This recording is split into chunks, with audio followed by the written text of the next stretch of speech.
Before we get into episode 54, this episode is in tribute and the memory of Kane Bentley. Kane was known to us all here in North Wales, and he did wrestling training, and he was a huge wrestling fan. So I thought it would only be fitting to remember the memory of him. He was such a bubbly, lovely, kind man.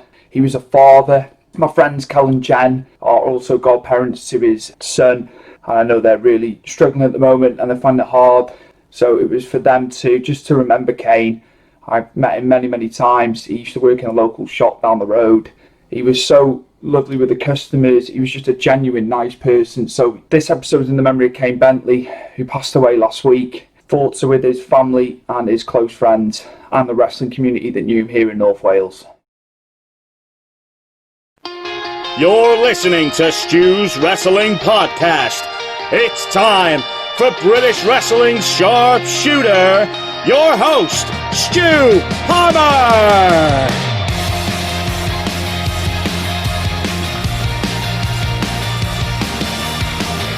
We're back in New York this week. It's episode 54 of Stu's Wrestling Podcast, and my guest, who you'll get to hear in due course, is none other than Mr. Avi Klein.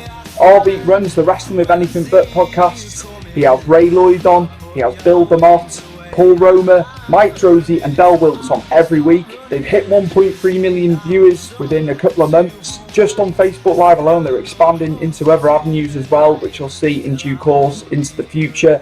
There will be Patreon as well. Mr. Harvey Klein also spins other plates. He is an American history teacher and he's going into university teaching with that. Teach 8th graders over in the US, but he is going into the other areas of teaching older kids as they plot their course in life. He is also a screenwriter, so you'll get to hear about that. The man is a magician. How he gets it all done, I do not know.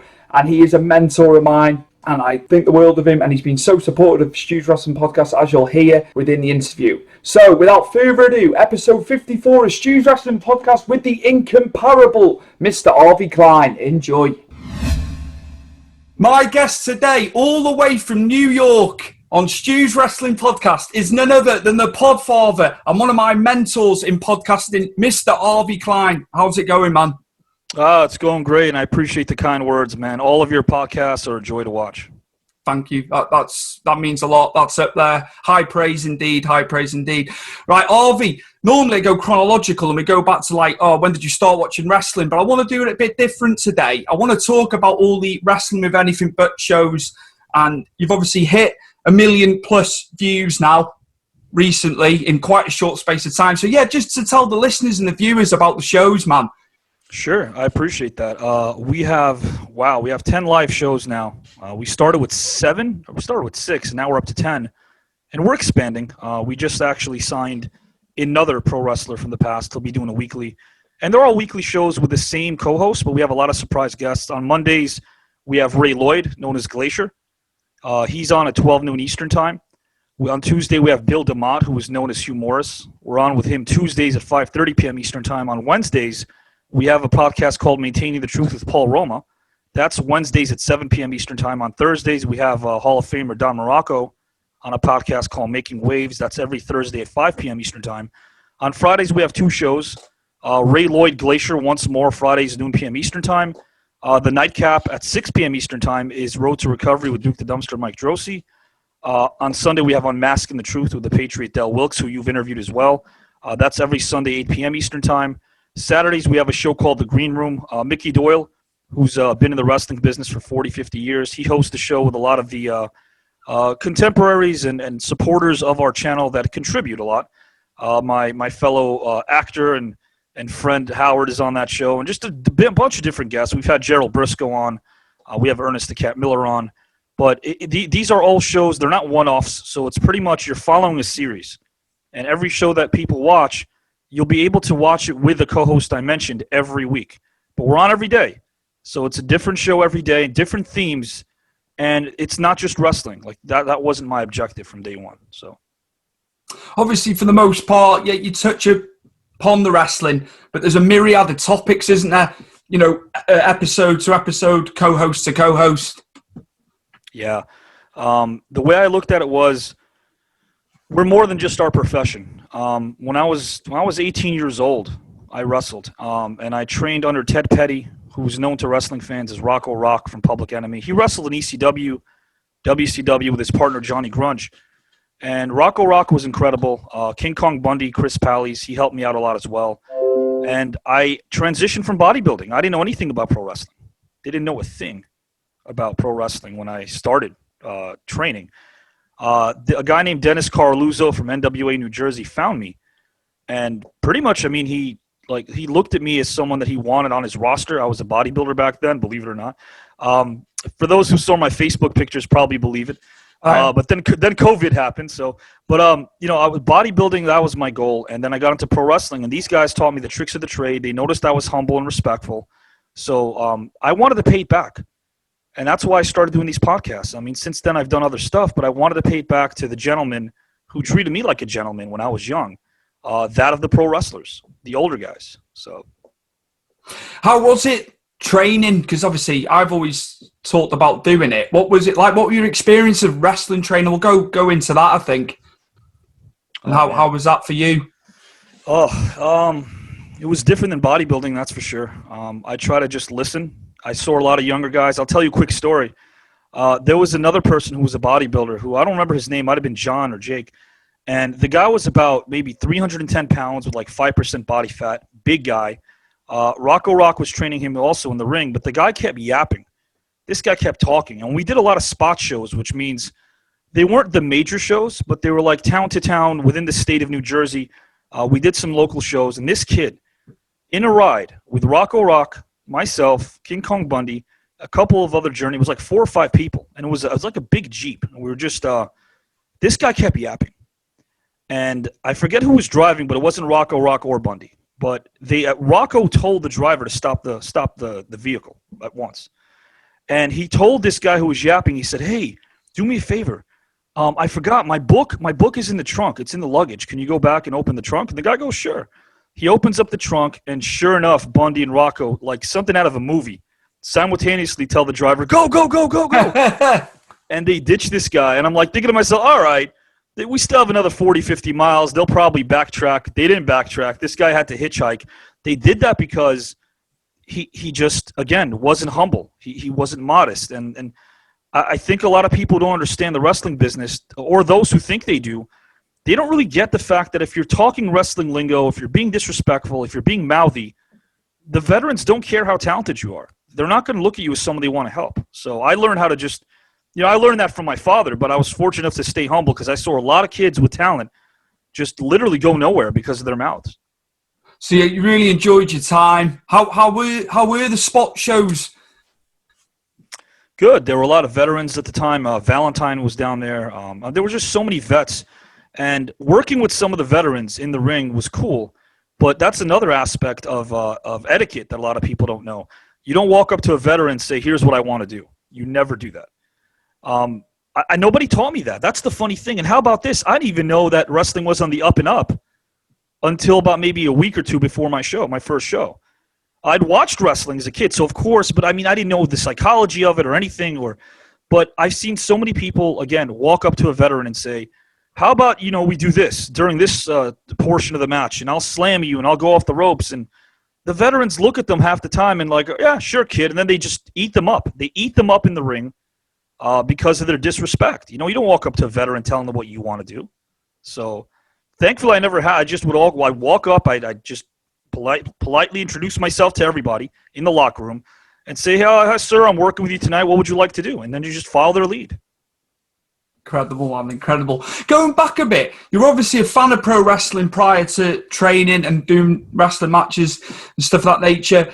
Which guys did you enjoy watching on the TV? And even when you've been to shows yourself, I'm assuming you went to Madison Square Garden and places like that. Without question, the greatest pro wrestler of all time, in my opinion, was Dink the Clown.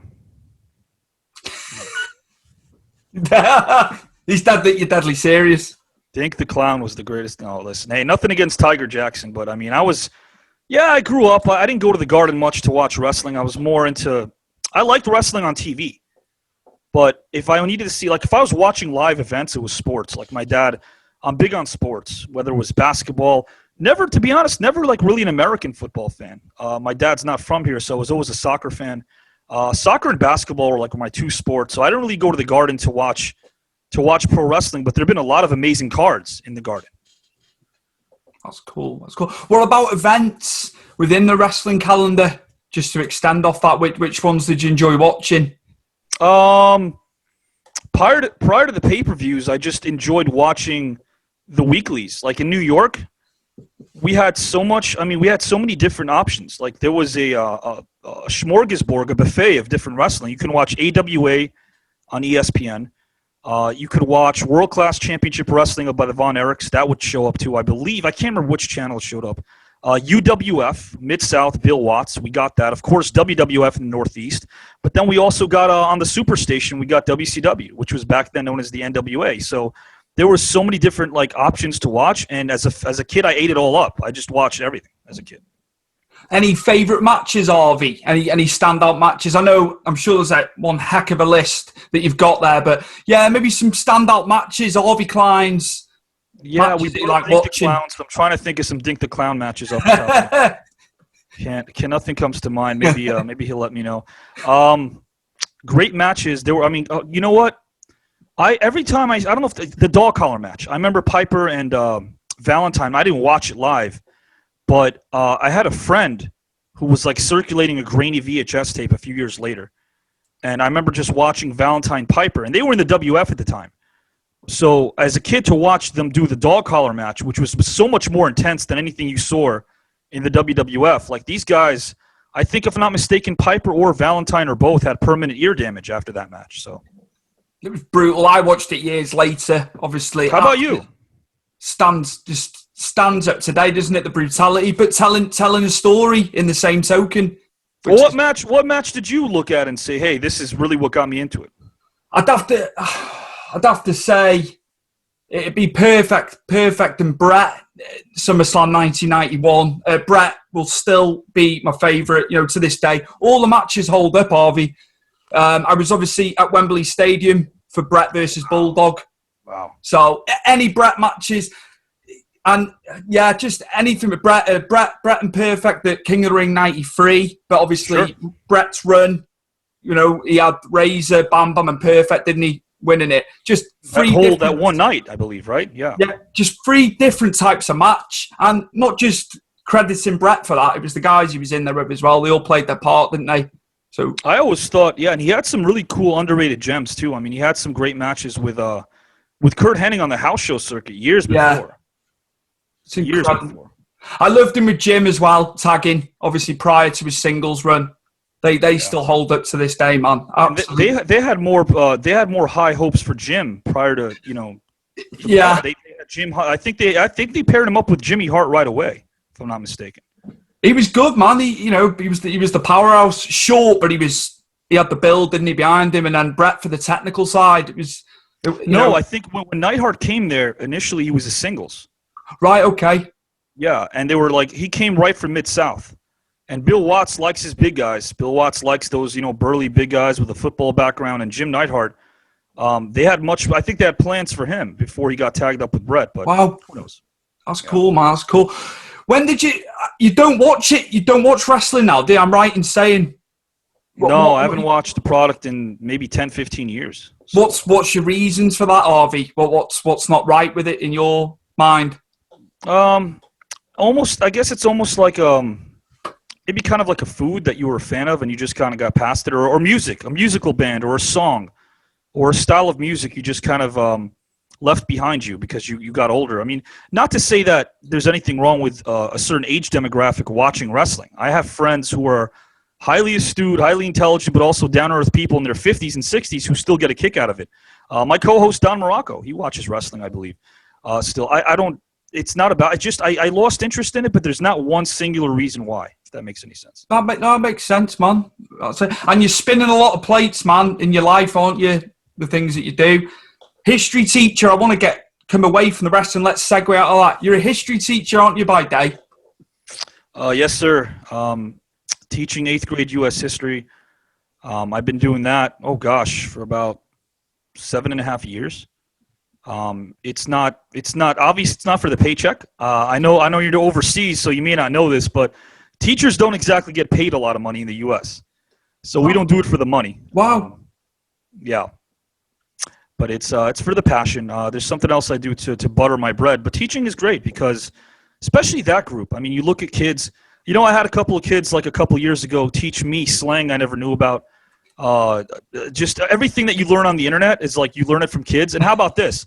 I remember telling a kid a story about like a week ago about how maybe about 2 weeks ago. I was telling him how I'm an old-fashioned guy.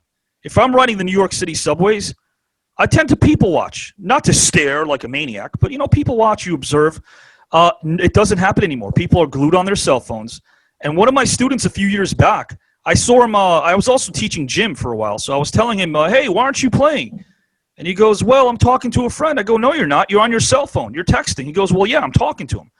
So it's like it's such a different world now than the world I grew up in, where it was almost a punishment to tell someone you can't go out and play. Now that's like a reward. Oh, really? I could just sit in the corner and text?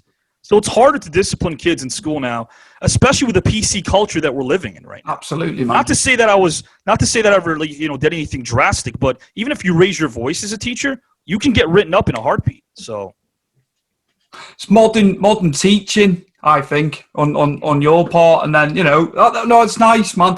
How have you been teaching the kids by the internet through the lockdown and obviously the COVID times more recently? I'm transitioning towards teaching university now, so that was a tough decision because they'll always have a special place in my heart. Teaching middle school and high schoolers was great because you can actually see that they haven't reached that point where they're cynical yet. And I think once you start teaching college kids, there's a certain sense of entitlement and cynicism about them. But teaching university is my next step, so I'm actually not going to be going back to the 8th graders. But it was great while it lasted. Is it for the challenge for the university teaching? Is that why you've decided to do that? Yeah, I just felt like I needed a change. And I think, to be honest, I'm not interested in molding somebody's mind. I want their mind to be made up, but I also want them to be open and receptive. And in college, I think you reach a certain level of wisdom and intellect within, while you're still obviously growing as an adult. You're not an adult yet. But you've reached a certain level of understanding where you can differentiate between the teacher being wrong and the teacher being right. I want students to challenge me. I want them to do their due diligence and go down that proverbial rabbit hole and say, hey, Mr. K, I don't agree with you. And you don't really get that in high school or middle school, nor should you. You're teaching from the syllabus, whereas college, you can have open discussions in university. So, is that all? When will that be happening? Is that all up and running now, or with what's going on? Is it delayed? That's the issue with COVID. I'm looking for February, March, but I don't know. I mean, we don't know. And again, right now there's a mixed message. Our unions don't exactly represent us well. That's another reason why I'm departing. It's because I did a show about this with Paul Roma, and I might have also talked about this I did talk about this with Del Wilkes on Unmasking the Truth. Our unions since COVID have not made us feel safeguarded as teachers. And our union reps should represent us to the best of their ability because that's their job. They get paid for that. But they haven't really done that. So that's another – we feel – not when I say we, a lot of teachers I know feel betrayed by the system right now. What are the numbers like in New York at the moment? I've not seen much news. Obviously, the levels were very high in comparison to other states. You see Kansas City, I know it's where it is on the map and stuff. Obviously, they had fans in attendance for the American football. But New York, the levels were high. How is it now currently? Yeah, I mean, the numbers are dropping off. They're teetering off. But I guess you almost feel as if maybe people have their guard down too quickly. But that depends on your opinion about the virus. Everyone has different opinions. But I tend to think that people maybe have their guards down a little bit. Everyone has conspiracy theories, and I don't really subscribe to that. I've known people. I know you had Evan Ginsberg on. He's known a lot of people that have had, contracted coronavirus and they've passed. And I haven't known anyone who's passed from it, but I've known people who have been physically fit, but have just, been run down by the virus. My co-host Ray Lloyd, Glacier, of course he's not in New York, but very physically fit guy, very healthy guy. He was actually, if I'm not mistaken, diagnosed with coronavirus 2 or 3 weeks ago.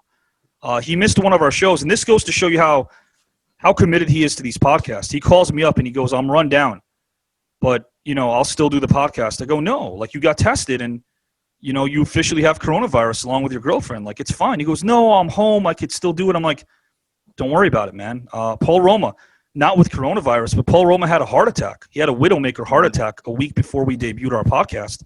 And he calls me up. And Paul Roma's calling me up. He just had a heart attack. And I'm hearing, and at the time I didn't know that he had one. But he literally called me a day after. Maybe a day. It was probably 2 days after.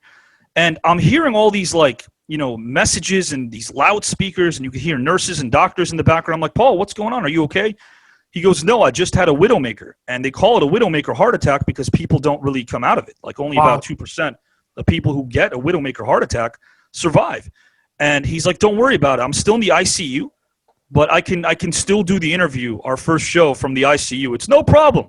I'm like, it is a problem. You're going to rest up. And it took me like 90 minutes to convince him to delay our first show way back in July. So they're tough men, aren't they? All five guys, man. Unbelievable. 6. Incredible.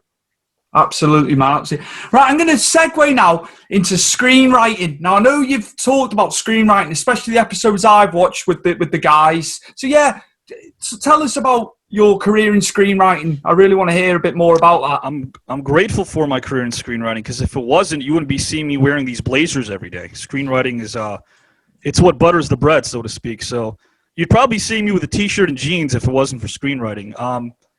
Yeah, I started 14 and a half years ago, and for people that watched our shows, or still do, we have a musician named Howard Collado. He appears there. He opens up our shows with music, and I knew Howard years ago, and he's also a fellow thespian and actor, and we did a lot of stage work together. But writing was always my passion, filmmaking and writing. And when I left school, I had a major not just in education, also in communications. And I didn't enjoy my job at all when I was into broadcast journalism. I didn't enjoy it. I mean, I did broadcast journalism strictly for the paycheck because I thought I would enjoy it, but I didn't. It was so political. So I quit. I made some money. I built a nest egg back then, and I left. I left my career in broadcast journalism, and I said to myself, this is now the time where I can pursue film. So I had a literary agent who was a friend of mine who believed in my work. He started shopping my stuff around, and you can't just send your screenplays to studios unsolicited. You have to get an agent to do that, but even then, you have to get a credible agent, because there's so many like agents who are so shady and have bad reputations that if they represent you, the studios won't want you to represent you at all. They won't want you attached to them whatsoever. So you have to get a credible agent. So I knew this guy was squeaky clean. He had a good reputation. He started sending my screenplays out, and I made a mistake when I first started. This was Dimension Films. I had a meeting with them. This is way back in like 2004, 2005. And they said to me, what's your objective? We love your screenplay. I said, I want to direct it. And they go, have you directed anything before? And at the time I didn't, so I said no. But I'm not going to just sell it. This is my baby. They gave me a look. They gave me a look that was like, well, who the hell are you? Who are you to tell us, like, that you're going to direct this script? I didn't know how the business worked. So I just thought, hey, I wrote this script. I might as well direct it. It didn't work out that way. So I kind of had to pay my dues the way you do in wrestling. You have to start directing and really wearing 8 different hats when you're filmmaking. So I started doing a lot of independent films, and I started kind of making some noise. And once again, my literary agent went to bat for me and said, look, now that you know the game, you have to make a decision. Are you going to be a filmmaker? Or are you going to be a screenwriter? And I chose screenwriting. So for 14 and a half years, I've been screenwriting. For the last 7 years, it's been for 2 studios that people might know of if I bring them up. And I'm thankful to do that, although it's got its challenges, because when you work for a studio, they pick what they want you to write, essentially. They're going to give you the title of the film. They're going to give you the topic. You have to make it work. And they hire you out. They give you deadlines. If you don't like the topic, tough. You have to write the screenplay anyway. So it's been a mixed bag of comedy and horror. Some have been produced, some have not been produced. And a funny little story is one of the first screenplays I wrote for this major studio, it was an international release. So it had distribution internationally. And I had to actually go overseas to learn the culture, because as a writer, I had to include the lingo. It was in Greece. I had to actually include the lingo and the terminology that they use in Greece. I didn't know any of that, so I had to go to Greece. So it was an excuse to take a vacation also. So that it had its perks, I guess. Who are the companies, Avi? Greece, I got to tell you, it's a great country, man. Who are the companies? I don't want to bring it up now. I don't. Right. And I'll tell you what. One of the companies has a bad reputation due to the Weinstein situation. So you can. Right. Okay. It's I thought I'd ask. You never know. Yeah. That I respect. I respect your answer, man. I respect your answer absolutely. Didn't know the man. Didn't know him. I knew his brother Bob. I didn't know Harvey. Right. Okay. Yeah. I watched Sky News over here. Did like a big documentary. You know, they came away from the anchor and all that. And it was on for like an hour. I sat and watched it, man, but no, not very nice. Not very nice at all. You know. But you know what, though? Can I tell you something? Not to. It's been happening. I mean, I'm glad that, of course, he was exposed, but it's been happening for years. It's almost like he was naive. Harvey Weinstein was almost naive to the situation. Like, he didn't know why people were bombarding him. He didn't know why people were, coming out of like, I guess, just, hey, this is something new. We're going to expose who he is. He almost seemed shocked by the revelation because his response initially was, it's been happening in Hollywood for years. I'm just one of many. And it just, I guess it exposed the system. But for people that were naive as to how Hollywood works, I was shocked how many were. A lot of people were. It was an absolute powder keg, wasn't it? An absolute powder keg, the whole thing. But yeah, just feel for the victims. Horrible. Absolutely horrible. Right, I'm going to get into sport now. And you told me just yesterday you're an Aston Villa fan. Yeah. How did that come about? How did you start supporting them? I'm still holding on to that 1982-83 team that we had. Oh, I miss those days. It's been painful a lot of times, as you know. You're a football fan too. You always have high hopes, and we talked right before the podcast. Coronavirus has affected sports to such a degree that how can we gauge how good a team really is if they're not with football? With obviously in America we call it soccer, but with football. The crowd dictates a lot. I mean, having home games without a crowd, just cheering you on. I don't know any other sport that is as crowd-driven as soccer is. I just don't. It's horrendous. I know Brighton did a test event with Chelsea a couple of weeks ago, didn't they? 2,500. Even if they could get that amount of people in and they're not putting that noise, I can't get with that noise, put in the background, the audio noise. It just feels tinny, fake, you name it. How do you feel about it? I can see it nodding there. Yeah, I agree with you 100%. It feels generic to me, kind of generic. It does. I mean, at the end of the day, if I'm watching something on television and there's no audience interaction, I almost feel like I'm watching a silent film. And when it comes to sports, I don't think I want to be watching a silent film. I want to watch something that gets my blood running, my heart pumping. In relation to the 1982-83 team, who were some of the standout guys? Who were some of your favourites? It's too painful to talk about because I got to tell you right off the bat, I went probably about 5 or 6 years without watching the team. Probably from 84 to 90, I didn't watch the team at all. But I mean, look, at the end of the day, I gave up on. When you're growing up, especially in the Northeast.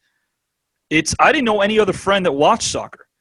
So I remember the names, but they're kind of like foggy memories. And then I started getting back really into it again around 91, 92. But I got to tell you right off the bat, man, people think there's an influx of soccer here in the U.S. There isn't. There isn't. People think that there is. No. The demographic of people that watch soccer in the U.S. are still really – and I'm not just talking about the Northeast where I'm located. Across the board, there are more people. You know what's interesting, Stewie? There are more people playing soccer in the U.S. than those that watch soccer in the U.S. That's quite the. Yeah, they seem to make out the media over there. Oh, it's the MLS. We've had Beckham. We've had David Villa. David Beckham, and you know what? Even when he played for England, I was more of like a Michael Owens fan. Oh, mate, he was. And this is coming from an Evertonian. Saying that his dad did play for Everton. Terry Owen played for Everton. But yeah, I agree. Natural finishing. Beckham was great. Beckham had some of the greatest corner kicks I've ever seen. But do I consider him the greatest complete player in English history? Not even close. Michael Owen was deadly. Always got hurt, though. He always got injured. Oh, man, yeah. Absolutely. That goal against Argentina in the 1998 World Cup. Incredible. Yeah, I mean, some of my favorite players in England, I guess, just talking about the 90s and early 2000s, Michael Owen, Andy Cole. Cole was really great. Cole was brilliant, mate. We were linked with him in the back end of the 90s into the 2000s, but we didn't get him. Could have been rumour. What about more modern times with Villa? Who you liking watching? Obviously, Jack Grealish. Yeah, I think I messaged you about who we might be getting. Did you read about that? I can't remember. You need to enlighten me on that one. There's some free agents that might be coming down the pike, but it's again rumor and innuendo, like a lot of people state. I don't know. I don't have a lot of hopes. I'll be honest, Steve. Just recently, I've been able to kind of emotionally detach myself because I'm the kind of fan where if I'm watching and it's definitely a team that I'm rooting for, I get so involved, but it's not good for my health. So I tend, because I'm always doing those speedy rundowns of my podcast anyway, so I got to bring my heart rate down a little bit sometimes. And watching Aston Villa games doesn't exactly bring my heart rate down. So I think with Grealish obviously committing to the 5-year contract, that's a big one for you, man. That's a big one, sure. There's a lot more to come from him. He's not even at the precipice yet. He's got a long. That's a good one considering United were looking at him. Well, by the time this airs, people were already seeing the game. But on Monday, September 21st, we have a big game. That's our first game, obviously, which is 6 days from when we tape this interview. Here in the U.S., so I'm looking forward to our first game. We'll see what happens. Obviously, right off the bat, we don't have an easy one, so. Who is it? I believe it's United. Oh, I don't know. You might be surprised. They've not signed many. I know they've got Van den Beek from Ajax. I think it's the Premier League. Sometimes you can just throw form out the window. I think you've got a good chance against him, I'm more looking forward to soccer this season, just because watching American sports has become a bigger challenge for me right now. It's become so political. It's hard to separate the politics from the game. Like, I'm a big basketball fan, and it's just not. It's not as easy. And that doesn't mean that I agree or disagree. I don't talk about my political affiliations on air, but I want to watch the sport. I want to tune some of that stuff out, and it's becoming harder and harder to do that because, as you know, a lot of social injustices, but also a lot of people on the left and the right now are just kind of like linking everything they can to entertainment. So you can't watch a film without a PSA, public servants announcement. You can't watch a sports game without feeling as if you're in history class. And it's not escapism for me anymore. American sports is not escapism. Who did you follow, or who do you follow in terms of the NBA? Get my words out. I'm assuming it's going to be the Knicks for the basketball. Oh man, they did me so wrong for so many years. I got to tell you right off the bat, I'm lucky I still have this hair, which is my prized possession, because they made me rip so many. I mean, dude, I got to tell you right off the bat, watching the Knicks for years made me legitimately. I think when I was bodybuilding, I had to keep my weight up, but watching the Knicks, I mean, they made me lose about 20 pounds. I mean, this team had so many opportunities to, especially during the Patrick Ewing years, and you always felt they were right there, but never quite. So they disappointed me a lot of times. I was in Phoenix for WrestleMania 2010, and me and my dad went, and it was the Knicks, obviously, versus the Suns. And the Knicks were in, you can imagine where they were in terms of the standings and stuff of that nature. Steve Nash only had to play three quarters of the game. I feel so bad that your first exposure to a live NBA game was a Knicks-Suns game in 2010. I feel horrible. My sympathies, my deepest sympathies to you. I'm sorry. I enjoyed seeing Stoudemire as well. That was cool. Yeah, I think back then they had Sean Marion, Stoudemire. Sean Marion might have left by then. I don't think he was still there. Barbosa, Leandro Barbosa. Yeah. That was a good team. Barbosa, yeah, I remember. Nash ran the game, as you can imagine. But the problem was the guy kept coming up with a cooler with beers. And we were in WrestleMania mode. And we were pie-eyed by the end of it. We couldn't see straight. We came back to the hotel to our friends. They were like, why are you so wasted? We just absolutely did. We went into UK mode in the middle of Phoenix. I love it. You know what? WrestleMania, and before I talk about Mania for a second, I want to ask you, just so you understand, who would you have ever thought that a South African who was raised in Canada would become a 2-time consecutive NBA MVP? Steve Nash. I mean, incredible. It's mad. It's mad. But with Mania, the fans from Europe and overseas in general, they make WrestleMania what these super shows have been the last 10 years. Honestly, I've never known. They can't put an exact figure out. They reckon 10, 15,000 people some years, but obviously that's just them approximating, you know. You meet so many people, and I've got some really close friends that came to the wedding. It's priceless for me, those trips. I know you don't watch modern wrestling, but I'm glad. Did it make the actual, I guess, the show itself? Did it improve the event just because you were bonding with so many people around you? Yeah, and not just the UK. Obviously, the world fans, the Americans have always been great with us as well, especially down south, like when we went to New Orleans and Atlanta. Incredible. Oh. The hospitality. Wait, now, New Orleans, they had a few of them. They had one where Taker's streak was broken, I believe. I was there for that one. I didn't go in 2018. You could hear a pin drop. I know you've obviously heard this. It was Heyman outside the ring, and they still say to this day, Heyman was not aware what was going on in that match. It was Brock, Taker, and Vince. Oh, right. So he was he was legitimately shocked, Harvey. I've heard a lot of pin drops because, and you probably would have too if you ever actually walked into my 8th grade history class. I've heard a lot of my students just sit there wondering when the 45 minutes is going to end, just like this, sitting like this, just talking and talking and talking.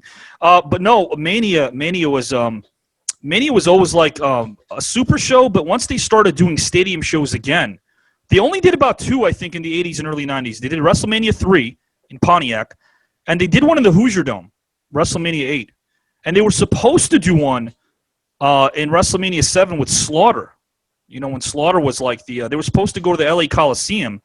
But then they chose, of all places, you plan your WrestleMania in the LA Coliseum. It winds up being in the home of the LA Clippers, who back then were a joke in the NBA. So talk about a downgrade. You go from like the biggest stadium in America to where the Clippers play. So, I mean, it was, but that Slaughter Hogan, 91, I believe.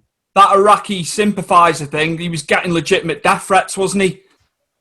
Yeah, he was getting, like, the death threats. And I think from what, and again, all this rumor stuff, but just some of the wrestlers that I worked with, it's great to get sources from them. From what they told me later on, not that I asked the question, but it would come out in conversation sometimes, It was really kind of like a scapegoat situation. They used that. Vince used that as a way to deflect the fact that he couldn't sell out this big stadium at all.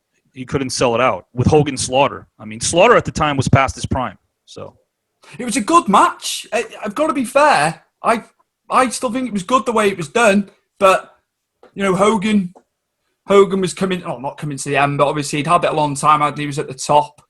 And you know, I think that whole war gave Hogan another shot in the arm because he was starting to get booed until the Iraq war happened. And then, like, we need a patriot. And, of course, Hogan is Mr. Americana. So he kind of extended his run a little bit longer, I think. Going back to the Hoosier Dome, that's one of my fondest memories. I was, like, 6 years old. Maybe actually, it was prior to my 6th birthday. Went round to my cousins. I think I watched it the following Monday. And it was Piper and Bret. That's when we were saying about matches earlier. I forgot to list that one. That's one of my favorites. Oh, as well.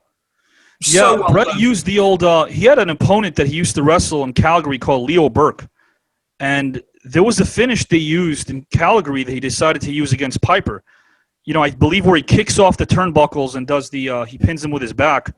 It was done in Calgary, and Bret saved it for a special match, and he utilized it with Piper, and the drama in that match, talk about an underrated match. I mean, the heat, the drama, the timing. It's a face versus face match, which back then wasn't as prevalent. But Piper, I thought, was able to shine so well with Bret. I mean, in that match, we all know how great Bret is. But if you look at Piper's, again, the way he reacts, his reactions, you know, his guilt over taking that ring bell and deciding not to, in the last minute deciding not to bash Bret over the head with it. I mean, psychologically, it was a great match. Heenan on commentary as well. What the hell used the bell when he's got it over him? Just Monsoon Monsoon and Heenan all the way, Harvey. Even Monsoon and Heenan, yeah. Were they your favorite commentating team? Without a doubt, mate. I know a lot of people say, I know there's guys who were growing up in the Attitude Era, especially in the UK. Oh, JR and Lawler were great. But Heenan and Monsoon all the way for me. I'm old school that way with that. There's just no comparison for me. And on the pay-per-views, Ventura and Monsoon are really good also. Give Ventura his due as well, absolutely. Schiavone, I like Tony Schiavone. I know he had the brief when he came over from NWA, WCW. I like Schiavone. You almost felt like Ventura was giving the guy so much crap on air. Every time you listen to Schiavone and Ventura. There was the greatest line I ever heard was in WrestleMania 5. I believe it was WrestleMania. It might have been SummerSlam 89, one of those. It was in 89. It was during the Warrior-Rick Rude feud, and I believe the line was, Warrior was outside, and I think bashing Rick Rude's head on the guardrail, and Schiavone's justifying it and saying, it's okay, it's outside the ring, so it's fine. And Ventura's response, oh, so I suppose you can shoot somebody as long as it's outside. And I'm like, it was so far-fetched. It was such a reach. But, yeah, I mean, he had, and of course, his voice. And, I mean, the commentating is such a lost art in professional wrestling. And recently, Tony Capone from NAWA, he actually signed me to be his play-by-play. Wow. NAWA is a company, and we announced that last week on Paul Roma's show on Maintaining the Truth. But NAWA, for those that don't know, it's NAWA. Look them up. They were around, like, from 89 all the way to, like, the mid-90s. And Tommy Dreamer started there. Public Enemy started there. Hercules Hernandez wrestled there after the WWF. Paul Roma wrestled there. Like, a lot of really credible talents. You know, now they're coming back. Now they're trying to kind of, they're coming back in such a hot and heavy way. I believe they're going to steamroll over the competition. They have a great budget. They're signing, I believe I can't announce which network, but they're going to be on TV. They're doing some really, really cool stuff. So NAWA, there's a lot of great indies out there right now. I know it's a statement used quite often these days. What's old is new again. I think that you could put that, you could attach that to that, absolutely. That'll be interesting going forward. And yourself on commentary, I'm looking forward to that. Now you've told me that, man. That'll be brilliant. No, I appreciate that. It's I'm not going to try to replicate anybody. Another thing I wanted to is with mission statements on my podcast. I tell people, I have a story about. I don't know if you're a basketball fan or not, but there was an all-star named Mitch Richmond, and he played for the Golden State Warriors. He played for the LA Lakers. Scored like 50,000 points. What am I saying? Scored like maybe about 20,000 points in his career. Really good scorer. And Mitch Richmond was trying to cut in front of like a bunch of people to buy a pizza in Santa Monica years ago. And people are just like, their cell phones are out. They're taking pictures. They don't seem to mind that he's cutting in front of them. And I stopped him, not because I'm, better than anybody. It's quite the contrary. I feel like he's just like us. I said, hey, what are you doing?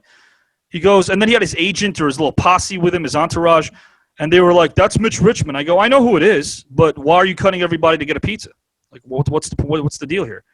And he kind of puffed his chest out, and I puffed my chest out too. This was back in my bodybuilding days. But I said, well, I don't care who you are. Get back in line. Even if no one is complaining, I'm complaining. Get back in line and wait like everybody else. And I feel like they kind of felt like this might be like a PR disaster, so they did go back in line. And some people were booing me and some people were cheering me. But it's not about that. It's not about accolades or getting cheered. It's more about our podcast. I told that story because I want people to understand we need to humanize celebrities. Let's stop celebrating celebrities. They put their shoes on one leg at a time like we do.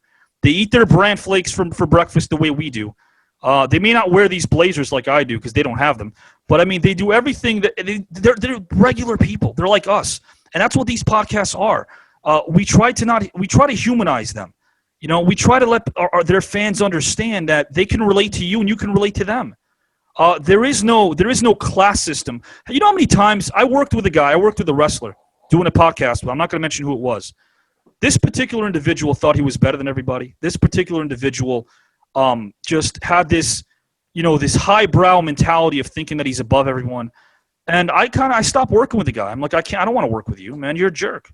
And I had a lot of these guys contact me. If I told you some of the names were that want to do weekly shows with me, I've turned down a few just because of their egocentric. You get in a conversation, you can learn a lot. And I knew some of these guys off the podcast anyway, and a lot of them are all about themselves. Mm-hmm. They're self-promoters. They talk down to their fans, and they're legends. A lot of them are Hall of Famers in the WWE, and I turned them down. I don't want to do weeklies with them. I'm only going to do weeklies with quality people, and the people on these podcasts, Stewie, are quality people, like yourself. I mean, you're a podcaster, and I'm always telling people I refuse a lot of interviews just because I want to make sure that it's done in the professional manner. I want to make sure the person interviewing me is classy. And that's why a lot of the people on my podcast have actually showed up on yours, like Del Wilkes and a bunch of others that will also, because you get the job done in a professional way, in a fun manner. You don't take any cheap shots, and that's why I think you're going to be doing great, and you are doing great already. You got a sponsor, and you're doing amazing. I've got goosebumps there, man. I appreciate it. I worry. I'll be honest. I'm very honest about. I panic doing not with you as such because we've spoken at length, but yeah, I worry how am I coming across. But I do coming across great. I do try to remain positive. Negative thoughts in my life. I'm trying to be positive, and as you say, just let's be. I don't know what the word is now. I'm losing myself.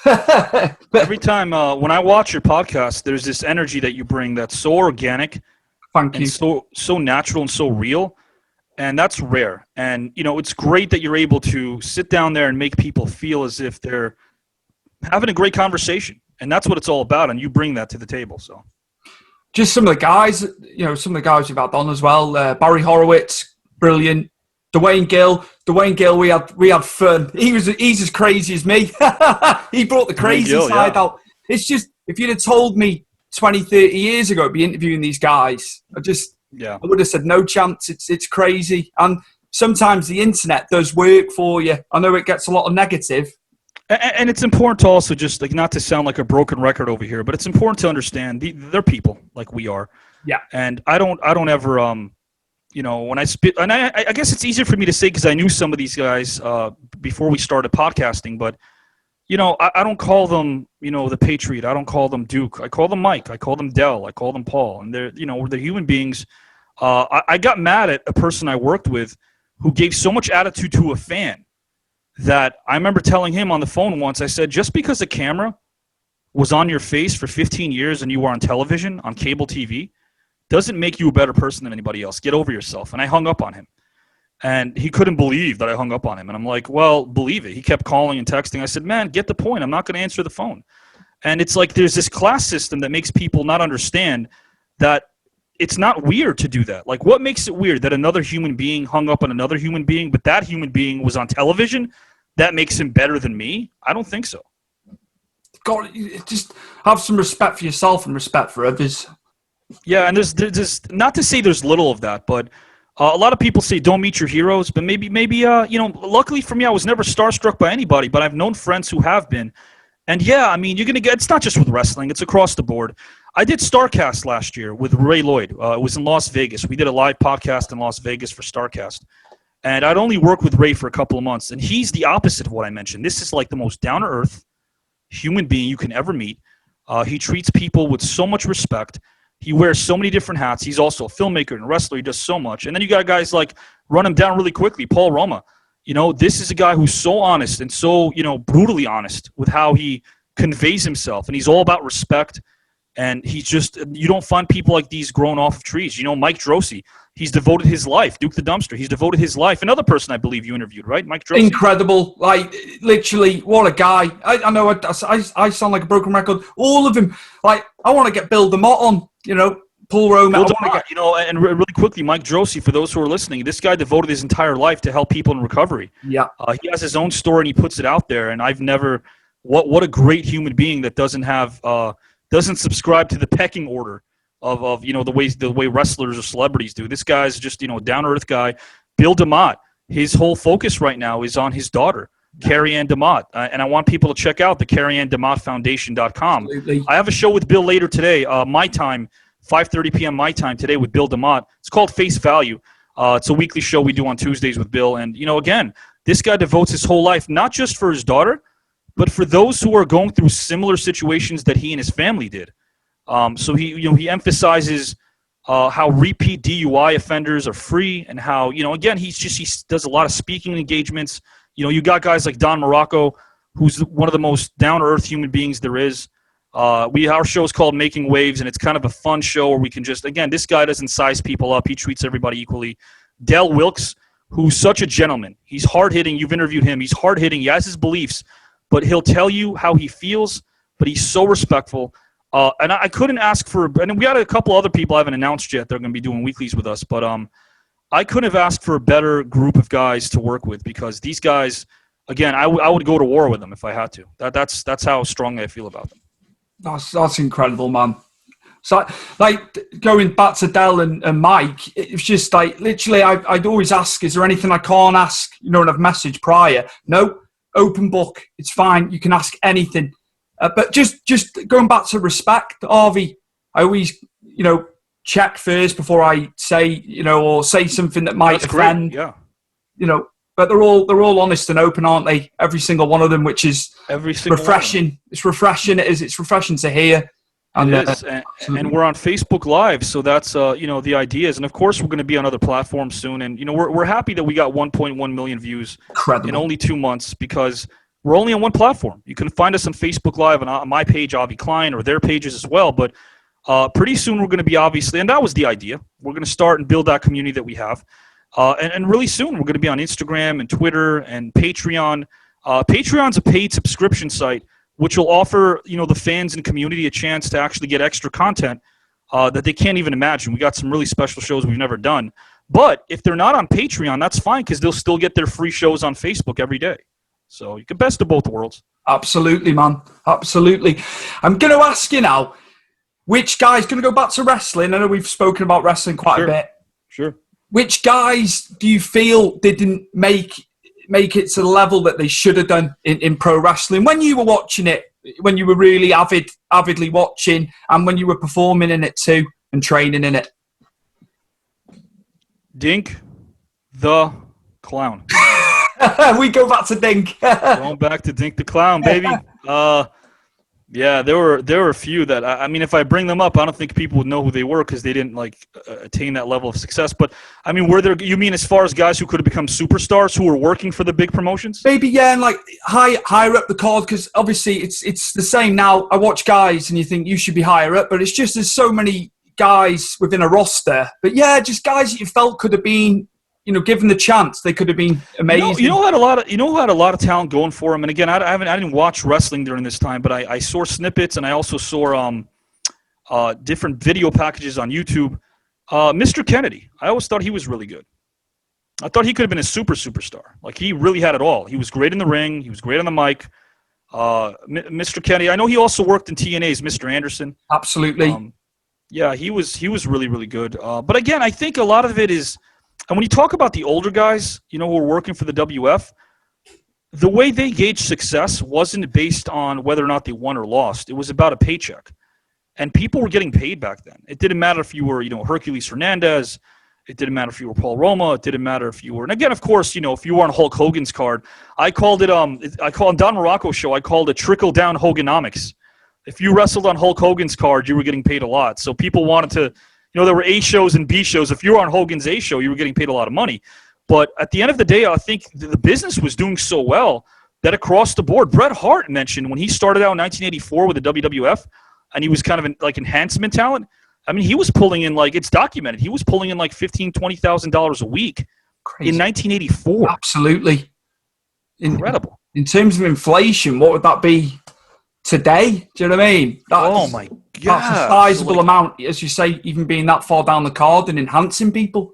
There were guys who wanted, I guess, there's plenty of guys. Bobby Heenan said, hey, there were plenty of guys that would have preferred to have been stars than make money. But for the most part, as long as guys were making a living doing this and they loved doing it, they were pretty satisfied. I don't think a lot of them really cared about belts or being champions or, Roddy Piper, right? I mean, other than the IC belt, he was never a huge. Jake Roberts never needed the belt on him. There were a lot of guys that never were champs, but if you ask them, they have no regrets.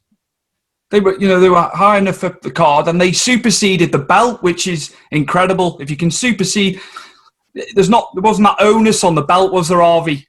For those guys, that's a great way of putting it. I like how you said that. They superseded the belt. That's such a great way of putting it. Yeah, you're right, 100%. I think a lot of guys needed the belt as a prop to elevate them a little bit, but there were certain guys that just didn't need the belt. Jake Roberts didn't need the belt. Roddy Piper did not need the belt. Ted DiBiase didn't really need the belt. I mean, listen, this is a guy who his gimmick was he created his own $1 million belt. I can't win the belt, I'll create $1 million belt. There were so many guys that, Davey Boy Smith, the problem with Davey Boy is there was those injuries. He never really had a sustained run as a singles without an injury taking place first or something to put him out of commission, or he was going through personal demons. But, Davey Boy's another one. I mean, he was a premier guy for years. I say about being a big Bret Hart fan, Harvey, but obviously Bulldog, because he was one of us over there doing it. Especially as a kid, it was just incredible seeing the Union Jack. And, man, he did well. And even in WCW, when he went over to WCW for a time, I know he went twice. It was great. Yeah. He was flying the flag quite literally, wasn't he, for us over here? And he did well. He was. And, there's a show we did last week with Don, and I spoke about Wigan. A lot of people don't know, but a lot of the hard-nosed wrestlers came from Wigan. Mm-hmm. And, of course, if you're a soccer fan or, a football fan, I don't want to call it soccer. It's football. It's the real football. But I'll get in trouble with my American friends here, but it's the real football. Wigan has people know them for their soccer team. But, man, with pro wrestling, there was a guy named Ted Bentley. He ran a place called the Snake Pit. Yeah. And the Snake Pit produced so many great, like Billy Robinson, the Dynamite Kid, Tom Billington, who started out as a boxer. He didn't want to become a wrestler. And, I mean, look at the Dynamite Kid. And, a little tidbit here. This is kind of strange. Dynamite Kid died the same day he was born. So he died on his birthday, which is kind of interesting. And he just passed, I think about a year or two ago. And I know people have their stories about Dynamite and what he did. But in terms of just revolutionizing the business with what he did, I mean, he was 20 years ahead of his time. 20 years. So his nephews are...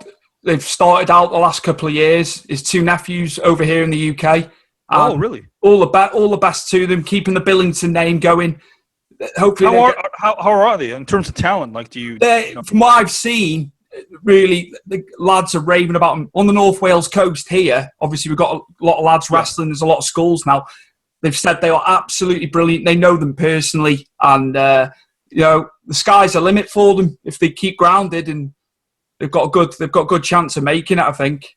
Were you always rooting for the British wrestler? For instance, if there was a British guy against Bret, were you rooting for Bret over Davey Boy or Davey Boy over Bret? I was in the stadium that night, and at 6 years old, I wanted Bret, and I think there was a divide within that 82,000 people. Half the people were going for Bulldog, but Bret was massive, wasn't he, in Europe? I mean, he was massive worldwide. He could go to India. But, yeah, it was a split, I would say. And I know they talk about it now. There was definitely a divide in that stadium. Were you a William Regal guy? Absolutely. And you only have to listen to Bryan Danielson, Daniel Bryan, and the younger guys that come through. He deserves everything. He started out as a street fighter. William Regal, Darren Matthews, right? He started out as a street fighter when he was 15, 16. He worked in that whole carnival system, and there was a lot of people don't know about World of Sport, but World of Sport had an amazing promotion in England, and it was round system. So, for instance, they would have rounds in pro wrestling, which is strange, but and really, a lot of the great guys that a lot of people don't know about, I implore to look them up. Rollerball Rocco, absolutely, just recently, he died recently. Legend. Yeah, I think about a month ago he passed away. But yeah, Rollerball, he was definitely a legend. And then you had guys like, again, William Regal wasn't someone that started out as an entertainer. But if you asked him why he got into wrestling, his answer is, I wanted to make people laugh. I wanted to be a comedian. And you started seeing that when he came over to the WWE after WCW. He started doing all those the GM character, which I guess showed his comedic side. And now he's the GM of NXT, I know. But he's such an underrated, well-rounded talent amongst fans. Not amongst the wrestlers, but amongst fans. I like how the Americans respect him and love him just as much as we do. That's the satisfying thing for me as a fan of him. He deserves to be where he is. He deserves that role. He's worked damn hard. He had to carry the flag when obviously Bulldog was finishing her. We didn't have many, but there's a lot of UK European-based guys over in the States doing very well now, and they laid the carpet. They laid the carpet. They rolled out the carpet for these guys going forward. So. And for all intents and purposes, he was also one of the nicest guys, or still is, in the business. I mean, no one has a bad word to say about Regal. Another talent that was really, really just someone that there's a documentary about him. It was filmed, I think, 10 years ago. People might find it online, or they may not. But there's a documentary about the life and times of Chris Adams. I need to watch that. He had his demons, but man, this is the guy who pretty much invented the super kick. I mean, it was the super kick was his. And he was so big in the Von Erich territory in world class. which was, and for people to say, oh, World Cup, no, they were huge. They were pulling in 60, 70,000 people in their Texas stadium shows, run by the Von Erichs, Kerry Von Erich's father. Of course, Fritz and all his sons, with the exception of Kevin, passed away. But, man, Chris Adams, another British wrestler who was so big in the mid to late 80s. And people remember him probably from WCW when he was doing some enhancement work. But, I mean, he was a tragic story how he passed. Finley, Dave Taylor, all guys, they went over to WCW. Yeah, because obviously I was watching WWF, WWE, Harvey. So it was just to see our guys doing well. It's brilliant as a fan going back to that. But yeah, man, that's it, man. Right, I got one more question. Sure. I've been hopping from topic to topic with you. Just one more. Favorite basketball players. Maybe your top 3, if you do have favourites. Of all time, you mean? I'm not Dink the Clown. No. Dink the Clown would probably have been my favorite basketball player to play with. I would have loved to have just played with Dink the Clown. But you mean as far as, like, all-time, right? All-time NBA player? Yeah, I know you like your old basketball as well as, I know with the issues today with what's going on. But, yeah, just... Maybe I could put them by position. Like, if I could draft my first center, my power forward, the center that I would draft would be Bill Russell, because even though I've never, a lot of people haven't seen him because there isn't a lot of footage. He played in the late 50s and early 60s. There wasn't a lot of footage about him. But I'd pick Bill Russell because he was the ultimate winner. And a lot of people talk about Will Chamberlain being the best center, but Will Chamberlain won only 2 rings. And you got to remember something. The goal of the game is to win. Bill Russell didn't have to score 30 points. He made his team better. And the way you can gauge somebody's value is how good is their franchise, how good is their team once they retire. And the Celtics for a while stunk when Bill Russell retired. When Will Chamberlain left his teams, the team still played well. When Shaq left some of his teams, they still played well. Bill Russell would be my starting center. If I had a backup, I'd probably pick Kareem. But Bill Russell would be my starting center. My starting power forward, I would have to go with Karl Malone over Tim Duncan. I love Tim Duncan. He's great. But with Karl Malone, his longevity. I mean, people forget this guy stayed in the league for 20 years, kept himself in great condition. And on top of that was like when he retired, he was still playing really good basketball. He was still like an all-star. And, of course, let's not forget he's a former WCW professional wrestler as well. Yes, so there you go. I remember it well. And he was, and from all accounts, he was so excited to be there. Karl Malone loved being in that locker room, so he really respected pro wrestling. My starting small forward, I would put Larry Bird. I'd have to go with Larry Legend. He could play so many positions, but here's a guy who wasn't blessed with a lot of athleticism. He was a tall guy, but he wasn't athletic, and he just was able to out-trick and outsmart certain people. And his work ethic, you hear stories about how he'd run all up and down the Boston Garden for hours before game time, so that's pretty cool. I'd have to go for my shooting guard. I'd have to go with Jordan. I don't care if it's a popular pick or not. The statistics that I find that nobody brings up about Jordan are as such. When he was a champion 6 times, he only played in 2 Game 7s. That means he wiped the floor with his competition. In the finals, there was never a team that took the Bulls to 7 games in the NBA Finals. They never took the Bulls to 7 games. The guy was the ultimate winner. He really was. And again, he didn't ask like a lot of the guys like LeBron of today, hey, get me better players. Whatever they had, he made it work. I mean, look at the players he had in his first 3 championships, in his first run. Stacey King, Scott Williams, Craig Hodges, Will Perdue, a 95-year-old Bill Cartwright. I mean, they had like nobody on their team, and he turned them into champions. And then in that second three-peat, right? No offense, I like Luke Longley, but he wasn't a star. Bill Wennington wasn't a star. John Sally wasn't a star. Scottie Pippen credits Jordan for turning him into the player that he was. Scottie Pippen wasn't a star player until a couple of seasons, and he credits that to Michael Jordan pushing him. So, and I know there's that documentary that came out, but I mean, again, Michael Jordan will be my starting shooting guard. I'm sorry if I'm rambling. I'm an NBA. I don't get to talk NBA much, so that's what I wanted. And my starting point guard, I would like to say John Stockton, but I'm not going to say John Stockton. He was my favorite point guard. But yeah. I would have to go with Magic Johnson as my starting point guard. That's cool, man.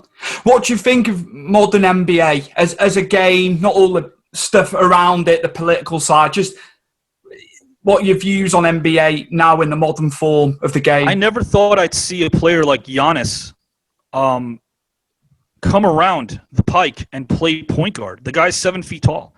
I only thought that happened in video games where you can take like a guy who's 7 feet tall and put him as a point guard.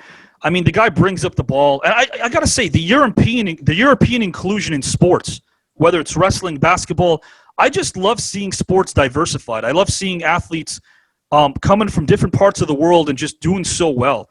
My favorite NBA player of all time, other than John Stockton and Larry Bird, was Drazen Petrovic, great Croatian player. And I think they paved the way for the Dirk Nowitzkis. They paved the way for some of the players we're seeing now, like Luka Doncic, who I love Luka Doncic. He's probably my favorite player today. I love seeing Luka Doncic from Dallas. He's great. I was on a mini moon after the wedding last year. We went to Barcelona for a few days. I'm just strolling down the road. There was an NBA cafe. I was like, I've got to go in here. It was incredible. But obviously the season was finished, which was a bit of a bummer. But they were showing old games from the season. Was there ever a time in your life where you were into basketball a little bit, or? I loved it. Channel 4 terrestrial TV before satellite took over. I know satellite was bigger in the States at that time than here. Not everyone had Sky TV, the big satellite provider we have today. So we had 5 channels when Channel 5 came in 97. And Channel 4 used to have the NBA highlights every Saturday morning. And they'd have a few live games as well. So we saw, obviously, going back to Michael Jordan, we saw Michael Jordan at his peak. We got to see all that. And I was only young at the time, so it was great. Wow. I loved it. That was probably my favorite time, mid to late 90s. I think we need that right now. I think we need sports more than we ever did right now in 2020. Get the crowds back. Hopefully, fingers crossed, it doesn't spike out of control. We need to be able to kind of like tune out a little bit. I mean, with social media and with the world turning into a cesspool in front of our eyes, I think sports is a great distraction. And I like you said, I do hope we get to the point where if there's a way, health-wise, to get everybody in those seats again, I'm all for it. That's it. I'm going to ask you one more question before closing out. Now, we spoke about Wales, where I'm from, and you had some good knowledge on Wales. Please talk to us about Wales. I want you to let your fans know you got great fans. Which poet? Letter starts with D. Which poet did I guess came from Wales? We had to study him in school, but obviously I was very, very happy when you said it. Dylan Thomas. Dylan Thomas. We learned about him in school, obviously. So yeah, I was like, wow, this is incredible. Where would you like to go in Wales, Harvey? Yeah. Can I ask you a question? Are you in South Wales? North Wales.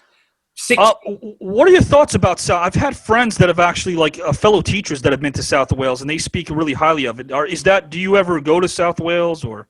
The big problem is in terms of transport getting down there. They want to put a train link in. They've been saying about this for years because you go into the middle of Wales, it's all hilly, national parks and stuff like that.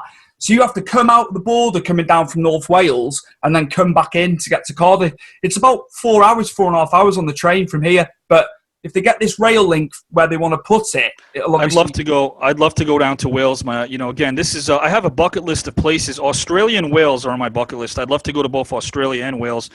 Do you have a bucket list? If you can travel anywhere that you haven't been, you've been to the States. I know you've been to the States. Do you know where I want to go back to, which I really, really love? We were at WrestleMania in 2015, and I'd love to go back to San Francisco. The event was obviously at 49ers Stadium, which is San Jose. It's not actually San Francisco. So we were in San Jose for 5 nights, but we went on the Amtrak, we went on the bullet train down to San Fran. So I'd definitely go back there. I loved it, the diversity of the city. And it was just incredible. I've never seen anything like it. And you've been to New York City too, I believe, right? Twice. One with a college trip in 2003. See, we're not all bad. No, not at all. We're not all bad. You're the best thing about New York, man. I tell you. And I've got to put Evan. I've got to put Evan in there as well. Yeah, Evan's great. What a guy! But yeah, I want people to know. I know you're not used to this, but I'm going to do this. Stewie John Palmer's got such a great group of guests lined up and people he's already interviewed. But every time you're on this this interview. I can tell you right now, officially, I've been interviewed for the first time now by Stewie officially. Every time you're sitting here, you're forgetting that it's an interview. It's a great conversation. And by watching, I wasn't surprised because by watching all of Stewie John Palmer's interviews, they're professional, they're fun, they're organic, they flow so well. I know people that would love to come back that you've interviewed that would love to come back again. Put me on that list as well. Absolutely. It's just been a blast. Avi, plug all the shows again. I don't even mind if you do, when you do your little plug in the intro, when it's very, very fast. You sound like an auctioneer with a gavel. Oh, okay, I'll do the intro, but before I do that, guys and gals, check out Stewie John Palmer. And again, Stewie's wrestling podcast. Thank you. Yeah, it's on the shirt, right? Am I seeing that on the shirt? Socials on the back. We had these done earlier in the year. Oh, that's great. That's great. So, and your sponsor, you got to bring up, who's the sponsor? Can you remind me? Powered 4 TV, which have just rebranded. They were Turnbuckle TV. They're in the midst of transfer and everything. They've rebranded. Loads of great content, podcasts, UK-based promotions, old promotions from like the noughties, the 90s, sure. I think. They've got a whole host of podcasts on there. Richard and John are absolutely fantastic. The support's been incredible. They found me. Guys, watch Stewie John Palmer's wrestling podcast. You can't miss. It's going to be doing some big. 2020 and 2021 is this guy's year, upcoming and right now. And guys and gals, you can catch us every Monday for Breaking the Ice with Glacier Reloaded, Industrial Avi Klein, noon Eastern Time. Every Tuesday, Face Value, Hugh Morris, Bill Lamont, Industrial Avi Klein. Tuesday, 5:30 p.m. Eastern Time. Every Wednesday, Maintaining the Truth of Paul Roman, Industrial Avi Klein. Every Wednesday, 7 p.m. Eastern Time. Every Thursday, it's WWE Hall of Famer Don Morocco, Industrial Avi Klein for Making Waves. 5 p.m. Eastern Time, 11 a.m. Hawaiian Time. Every Friday, it's a double dip. Part 1 of the double dip, Breaking the Ice with Glacier Reloaded, Industrial Avi Klein. 12 noon Eastern Time. Part 2 of the double dip, the podcast with a purpose. Duke the Dumpster, Mike Droste, Industrial Avi Klein. 6 p.m. Eastern Time. Sunday, you can watch Unmasking the Truth of the Patriot Del Wilkes and Industrial Avi Klein. Sunday, 8 p.m. Eastern Time. And you can watch The Green Room on Saturday, 1 p.m. Eastern Time. Some more podcasts coming down the line. And again, if you like the podcast, all you got to do is what? Share. I don't think anybody else could deliver that in that very speedy manner and get everything in. Remember it all, most importantly. So absolutely, thank you so much for coming on today, Harvey Klein. What a man. What a man. You are a mentor to me, sir. I hope you know that. Thank you for everything. Thank you for all. You're amazing, and this is a great podcast. Thank you for coming on, because I know you're so busy with everything. You spin many plates, as I said earlier, and you do it well. So thank you. My guest today for Stu's Wrestling Podcast, the incomparable Mr. Avi Klein, a mentor and a good friend, all the way from New York. We're back in the USA again. We like flitting from the UK to the US. So thank you so much for coming on today, Avi. Thank you, Stewie. It was an honor.